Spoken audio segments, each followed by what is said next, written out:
Terima kasih Pak Dirut. Kemudian monggo kami persilahkan kepada Rektor Unpad, Prof. Arief. Baik, terima kasih Bu. Tadi pertama mengenai bagaimana pengajaran langsung oleh spesialis. Perlu kami sampaikan bahwa sebetulnya secara standar memang pendidikan harus dijalankan oleh seorang dosen. Jadi tidak boleh oleh peserta didik lain. Jadi ini ada penyimpangan dari standar yang sudah ditentukan oleh kementerian mengenai proses pendidikan. Lalu kenapa terjadi selama ini tidak oleh spesialisnya? Tapi sampaikan oleh Pak Menteri Kesehatan tadi, memang kebanyakan dokter ini sibuk pergi kemana-mana. Dan Alhamdulillah sekarang Kementerian Kesehatan sudah mengeluarkan aturan, sehingga semua dokter harus berada di tempat pada saat melakukan pelayanan yang notabene adalah melakukan pendidikan. Karena tadi ditanyakan juga bagaimana sebetulnya seorang dokter bisa melakukan pelayanan sekaligus pendidikan. Karena spesialis pada saat dia memberikan pelayanan, pada saat itulah dia memberikan pengajaran. Jadi langsung memberikan pengajaran pada saat pendidikan. Nah harapannya ke depan ini tentu tidak ada lagi nanti kami akan melakukan pengawasan secara ketat. Jadi kami akan melakukan logbook online mungkin dengan real time. Sehingga nanti apabila dilakukan suatu proses pembelajaran maka para konsulen itulah yang harus memberikan pengajaran dan langsung laporkan pada sistem. Sehingga kami akan tahu kalau ada tetap diajari oleh senior-seniornya. Lalu mengenai tadi bagaimana tes kejiwaan, ini kami sedang berbicara dengan Kementerian Kesehatan bersama-sama dengan tim dari Fakultas Psikologi, Fakultas Neurologi dan semuanya ada di Fakultas Kedokteran untuk mencari model yang terbaik. Karena apapun itu ditengarai mungkin kadang-kadang masih tetap ada kemungkinan untuk lolos. Sehingga kami akan cari bagaimana model terbaik dan akan dilakukan secara berkala. Dan ini untuk memastikan tidak ada lagi nanti perubahan perilaku pada saat sudah masuk atau adanya orang-orang yang memang tidak memiliki atau memiliki kecenderungan-kecenderungan yang tidak baik untuk masuk ke pendidikan spesialis yang berpotensi menyebabkan hal-hal seperti tadi kita khawatirkan. Mengenai 80 jam per minggu, ini sudah kami putuskan dan disepakati juga dan dalam peraturan kementerian juga dinyatakan mengenai pendidikan spesialis. Tidak berarti bahwa pendidikan PPDS tidak boleh jaga malam, tetapi apabila sudah jaga malam maka besoknya harus istirahat, harus tidur untuk kembali sehat, kembali rehat, setelah rehat dan juga bertemu keluarga itu penting untuk kejiwaan mereka dan kembali mereka dapat bekerja secara baik. Nah kemarin ini karena terlalu capek mungkin dan seterusnya, jadi kebanyakan mungkin ada human error pada saat bukan kasus yang kemarin ya, tapi kasus yang lain ada human error dan sebagainya karena mungkin terlalu capek dan sebagainya. Jadi mudah-mudahan ada pembatasan jam kerja, pengawasan lebih ketat, kurikulum yang lebih baik, sistem seleksi yang lebih baik. Saya pikir nanti mudah-mudahan hal-hal yang seperti kemarin dapat kita cegah sampai minimal sekali kalau dia sampai 0. Terima kasih. Terima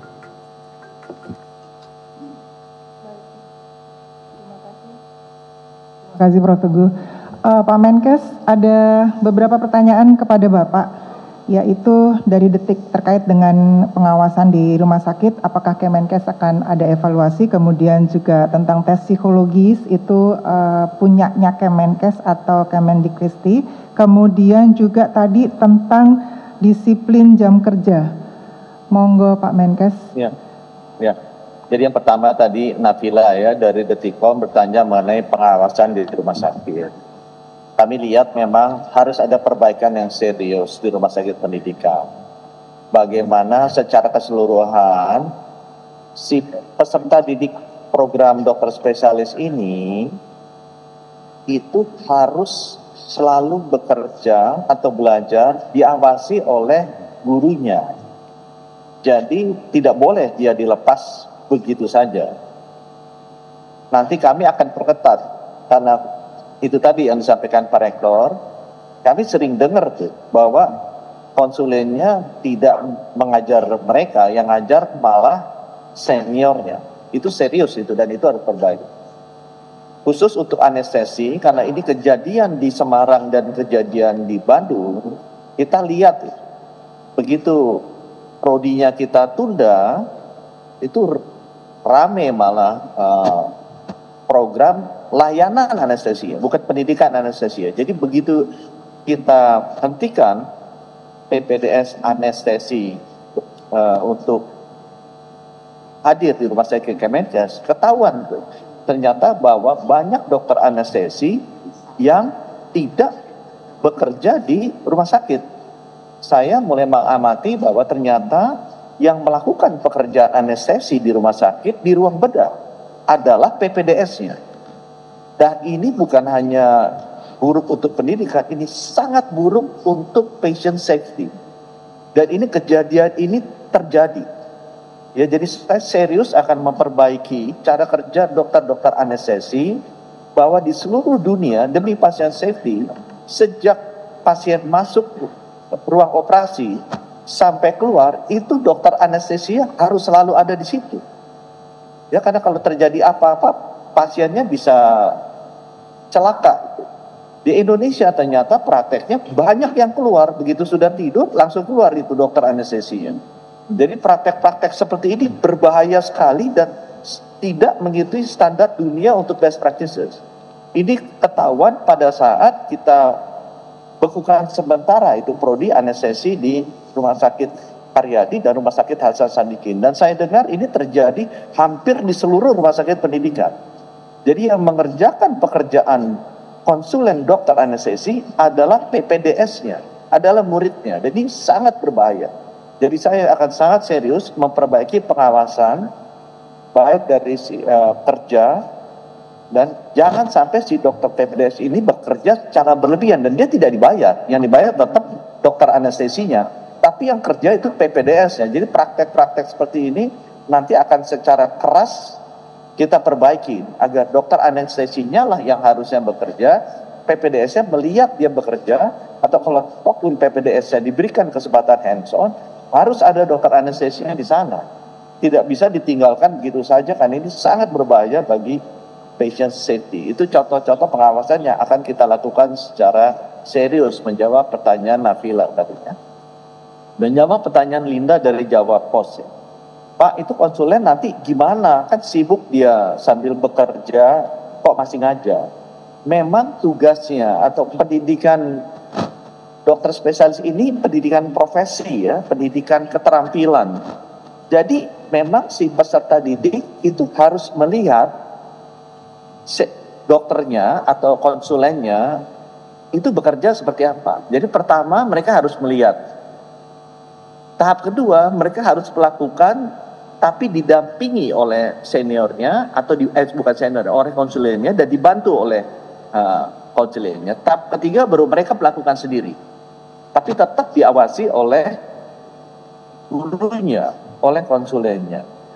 Nah, jadi bahwa konsulennya akan nanti habis waktu untuk mengajar, tidak demikian. Karena konsulennya atau gurunya itu mengajarnya sambil bekerja. Ini mengajarnya bukan seperti mengajar di kelas, kemudian dia nulis apa tulis, tidak. Dia mengajar sambil bekerja. Justru kalau konsulennya tidak bekerja, dia tidak mengajar. Atau gurunya tidak bekerja, dia tidak mengajar. Karena pendidikan profesi ini benar-benar si muridnya harus magang ya, harus praktek bersama dengan konsulennya, dengan gurunya. Itu sebabnya pertanyaan bahwa konsulennya atau gurunya nanti kalau sibuk mengajar tidak bisa bekerja jadi tidak relevan. Ini berbeda dengan pendidikan akademis. Ini adalah pendidikan profesi di mana konsulen atau gurunya itu mengajarnya dengan bekerja, memberikan contoh pekerjaannya seperti apa.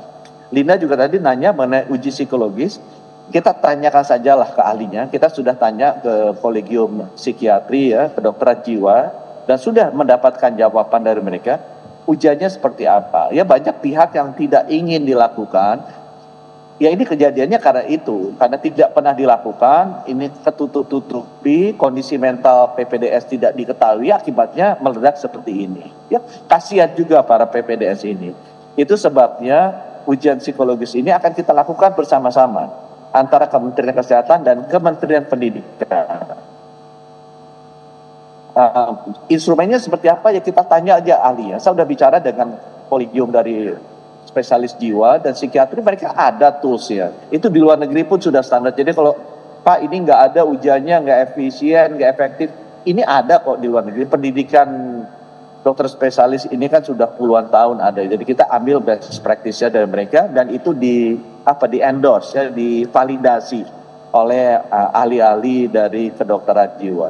Tadi Teguh nanya dari iNews mengenai jam praktek PPDS. Itu 80 jam itu maksimal ya teman-teman. Kalau dibagi 7 itu artinya 11 jam per hari loh. Itu yang kerjanya 11 jam per hari itu mungkin Pak Brian dan saya saja. Yang lainnya kan biasanya kerjanya 8 jam per hari. Ini 11 jam per hari ya, jadi ini sudah banyak sekali waktunya mereka. Jadi ini tidak boleh dilebihi. Dan kalau bukan berarti satu hari 11 jam, kalau mereka jaga dan ada kasus emergency boleh naik sampai 14 jam atau 15 jam. Tetapi besoknya harus segera dikurangi. Itu juga praktek-praktek standar yang di luar negeri dilakukan seperti itu. Sehingga dengan demikian keletihan mentalnya para dokter ini bisa dijaga ya. Karena kan pendidikan ini bukan hanya pendidikan fisik ya, tapi ada juga pendidikan akal, pendidikan hati dan pendidikan jiwa. Jadi saya berharap kasta-kasta pendidikan yang diberikan ke dokter spesialis ini bukan hanya pendidikan keterampilan fisik, bukan pendidikan kepintaran akalnya dia, tapi pendidikan juga integritas tadi yang Pak Brian sampaikan dari hatinya, dan juga paling penting adalah pendidikan para dokter-dokter ini harus tahu mana yang benar, mana yang salah, yaitu pendidikan jiwa. Jadi kombinasi pendidikan di tataran fisik, di tataran akal, di tataran hati, dan tataran jiwa ini keempatnya harus dilakukan. Terima kasih. Terima kasih Pak Budi. Monggo berkenan Prof. Brian bisa ditambahkan dari Pak Budi. Dari saya tidak ada, cukup tadi semua sudah dijelaskan. Baik. Dan tidak ada khusus juga ke kami. Terima kasih Ibu. Ya, terima kasih. Sekarang kembali ke ada pertanyaan untuk Pak Aco. Silakan Pak Aco. Baik, terima kasih. Tadi ada Bu Nafilah. Saya akan coba. Pertama, sekali lagi bahwa kalau kita lihat kejadian ini di RSHS, maka kejadian ini terjadi di ruangan yang kosong. Oleh sebab itu maka harus ada perbaikan SOP terkait dengan keberadaan ruang kosong yang ada di rumah sakit. Nah, kami akan mengeluarkan SOP baru bahwa semua ruangan kosong Pak Direktur itu harus tersegel dan terkunci. Tidak boleh bisa dimasuki oleh orang siapapun kalau dia kosong. Jadi harus tersegel dan terkunci Pak Direktur. Semua ruang kosong, dan ini akan kami berlakukan sebagai standar di seluruh rumah sakit. Terus selanjutnya terkait dengan keberadaan residen ataupun koas yang dalam tanda kutip membawa obat-obatan. Walaupun ada indikasi obat-obatan dari luar, tapi ini akan menjadi perhatian kami. Dan kami akan mengeluarkan standar bahwa residen dan koas tuh nggak boleh lagi tuh keluar ruangan bawa-bawa spesimen, bawa-bawa lab segala macam, warawiri dan sebagainya. Seperti yang disampaikan oleh Pak Menteri tadi, itu bukan tugas seorang residen, bukan tugas orang koas, dan itu ada petugas kesehatan yang lainnya. Dan kami akan menerapkan ini sebagai standar. Dan kemudian yang tadi sampaikan Pak Menteri bahwa angka 80 jam itu betul sekali Bapak Ibu semua, bahwa itu adalah angka yang maksimal, tidak boleh dilampaui. Tapi bukan berarti harus 80 jam gitu ya. Dan seperti kita ketahui bersama bahwa kalau kita sebagai orang normal, itu kita orang dewasa itu kalau membutuhkan istirahat sehari itu antara 5 sampai 6 jam butuh tidur, kan betul? Ya, kalau misalnya dia istirahatnya bagus itu 8 jam sehari. Kan gitu ya. Nah, angka daripada 80 jam itu masih dimungkinkan seseorang untuk mendapat istirahat yang cukup sehingga patient safety terpenuhi. Namun demikian, kami ingatkan sekali lagi, kami sebenarnya ketika menetapkan 80 jam ini terjadi perdebatan argu yang cukup tinggi. Kenapa? Karena kalau seseorang sudah bekerja 8 jam, kemudian ini pendidikan ya, ada kasus bagus gitu ya, ada kasus operasi bagus gitu ya, bisa saja seorang residen atau seorang koas dipanggil untuk melihat kasus tersebut. Dan ini akan mempercepat proses pendidikan gitu ya. Namun kami batasi, jangan lebih dari 80 jam seminggu. Dan angka 80 jam ini masih dimungkinkan seseorang untuk dapat beristirahat dengan baik dan tidak mengganggu patient safety. Sekali lagi 80 jam ini adalah maksimal ya, bukan harus setiap hari atau setiap minggu 80 jam seminggu. Saya rasa itu yang bisa saya sampaikan. Terima kasih Bu. Terima kasih Pak Aco. Monggo Ibu Murti tentang terkait dengan kasus.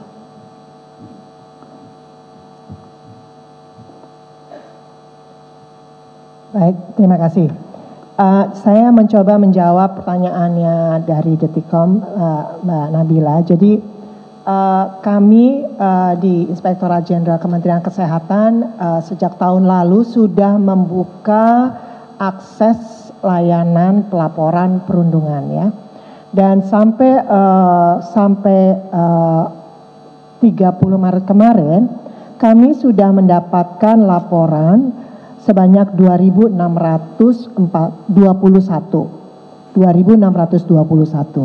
Yang masuk dalam kategori perundungan itu sebanyak 620 laporan.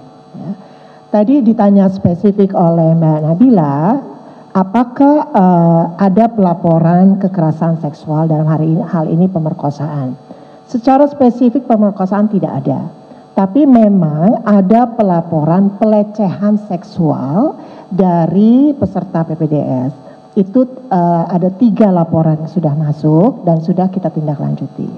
Nah, saya coba kembali lagi terhadap data 620 perundungan. Dari 620 laporan perundungan yang masuk, yang lokusnya atau tempat perundungannya berada di rumah sakit vertikal Kementerian Kesehatan, itu ada 363 ya.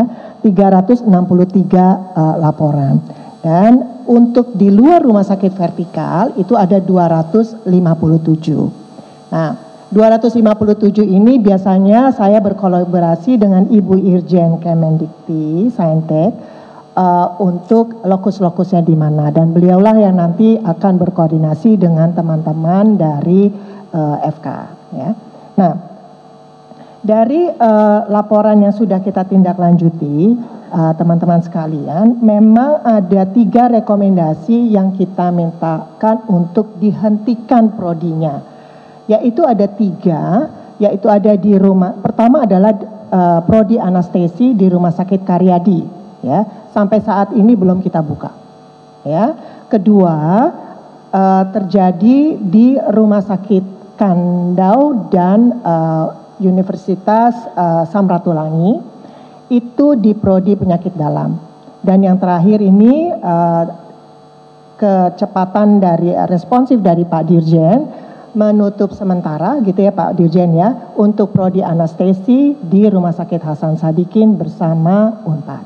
Jadi ada 3 yang kita freeze dan sampai saat ini kita tetap evaluasi. Jadi teman-teman sekalian, tadi kita mendengarkan Pak Dirut, RSHS, Pak Rektor ya, apa yang mereka akan lakukan. Dan ini mereka sudah tuangkan di dalam action plan perbaikan mereka.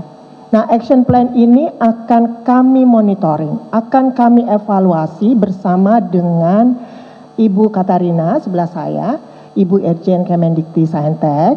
Dan nanti ini menjadi bagian dari rekomendasi untuk pembukaan prodi, gitu. Karena harus kita evaluasi dulu dan kita harus cek betul apakah tidak hanya sebatas komitmen ya yang disampaikan di sini, tetapi fakta-fakta di lapangannya seperti apa, sehingga kita lebih prudent apakah prodi ini pantas dibuka atau tidak, gitu ya. Sementara kan kita akan evaluasi. Mungkin dari saya seperti itu Bu Wiwit, terima kasih.